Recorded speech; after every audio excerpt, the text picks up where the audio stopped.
Hi, I'm Anthony Fossaceca from BlueOhioan.com. I'm here this afternoon with Richard Trumka of AFL-CIO, and we're talking about the 2008 campaign. I want to start off by talking a little bit about the difference between the 2004 race and the 2008 campaign, how labor's involvement is different this time than it was 4 years ago. Well, first of all, let me talk about the campaign itself.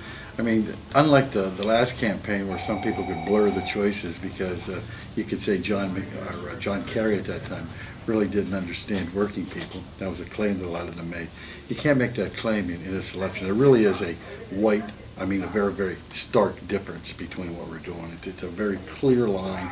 You got Barack Obama, who actually stands up for working people, has a record of doing it. You got John McCain, who stands up for rich people. So this is an easy one for workers to make once you get to know Barack Obama. So given that, this time we've focused more on the ground. We've identified people that had not made up their mind yet with their votes, undecided voters. We targeted them pretty effectively. We're going to hit them between 15 and 25 times, talking either at the worksite, on the phone, or at their home. So we'll have communications from their local union officers as well. So it's a very, very targeted ground campaign where we have worker to worker talking about issues. We identify those issues that unconcerned or people that have not made up their mind yet are concerned about, and we actually give them information on that specific issue that they're concerned about this time around. So it'll be the biggest effort that we've ever had at education and at mobilization. What sort of challenges are you seeing so far in this effort? What seems to be, obviously, not all labor members are completely on board yet. There's still a learning, teaching process that needs to be done. What sort of thing are you hearing, or the things that we've got to overcome in the next 27 days or so? Well, we've overcome a lot of them. I mean, we've come a long way with identifying those issues and getting to them. Race is an issue for some, but not all. And generally, it's not a single issue. It's coupled with something else. It's coupled with the fact that I don't know him.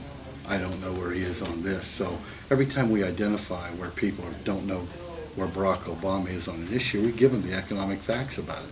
We give them his position, McCain's position, and we show them how clearly Obama is for them and McCain isn't, and that's why we're moving them. And they're moving, the undecideds are moving 2, 3, 4, 5% a week over towards Barack Obama. So the momentum really is starting to pick up. The polls seem to be showing that. You mentioned race a moment ago. You gave a speech, I think a couple of months ago. It's been widely circulated now on the internet, especially some of the Ohio blogs have picked it up, where you talk very candidly about race as an issue in this campaign. Again, you're seeing the polls starting to show that maybe people are more comfortable with Barack Obama now that they learn more about him and understand how dire the situation is in this country, that they're willing to put aside any tension or uneasiness that they may have.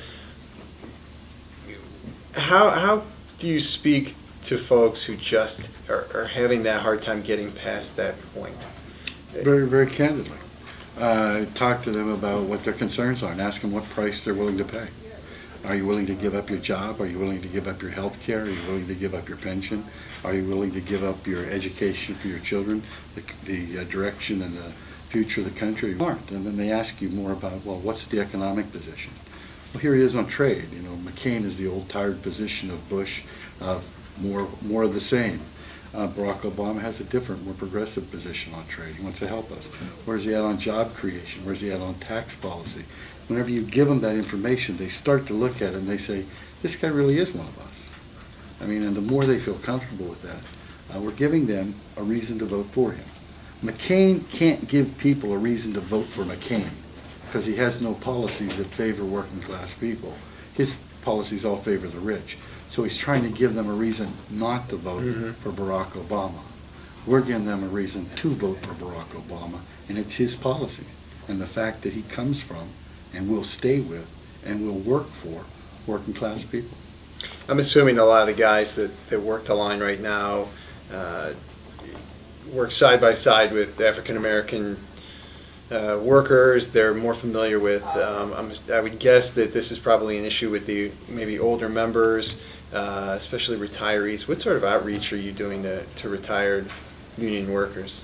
Well, we've targeted retired workers, plus we have our own group. It's called the Alliance for Retired Americans. It's affiliated with the AFL-CIO, and we have about almost 4 million members in the ARA. They focused on it. We found out that they're working very, very closely with the campaign right now. They feel pretty comfortable about it. They've moved in record numbers.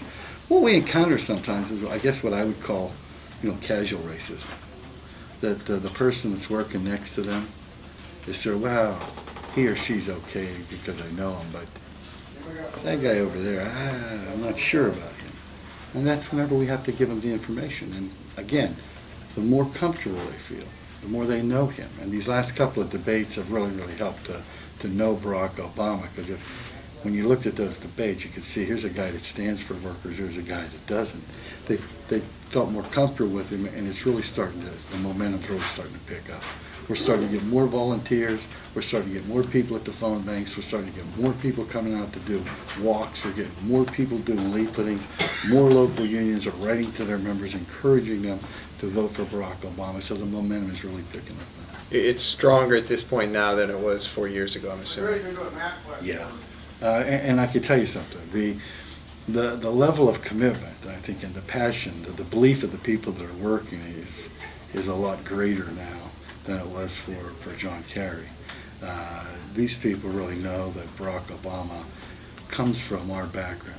He grew up with a single parent who worked hard and was poor, and at one time was on food stamps, and understood the importance of getting a helping hand, that government should be there to give its citizens a helping hand. And he took advantage of those things. And so he understands where he came from, and he stays with us, and they feel pretty passionate about that. So when you go out and you talk to phone bankers, when you talk to people who are doing walks, when you talk to people who are doing leafleting, it's not going through the motion. It's something that they genuinely believe in. They're there because they believe in it. I'll show you some of the emails I get sometimes, and off of blogs, like yours. People commenting to the YouTube saying, this is the most important thing we've done in our lives. This is going to change America. This is for my kid. This is for my grandkid. I mean, making those kind of statements because they genuinely believe in it. What's an Obama presidency going to mean to organized labor? Oh, we're going to get fair treatment for the first time in years. I mean, the Bush administration every day figured out a way to fool with and try to weaken labor. Because, well, look, let's go back to ideology, and that's what this election's about. George Bush and John McCain believed that every problem can be solved with the free market. Just get everything out of the way and the free market will be perfect. It doesn't say how unfair, how cruel the allocation of things can be under the free market. Just get out of the way. The free market is there. And so they tried to deregulate everything. One of the things that they needed to get rid of was unions.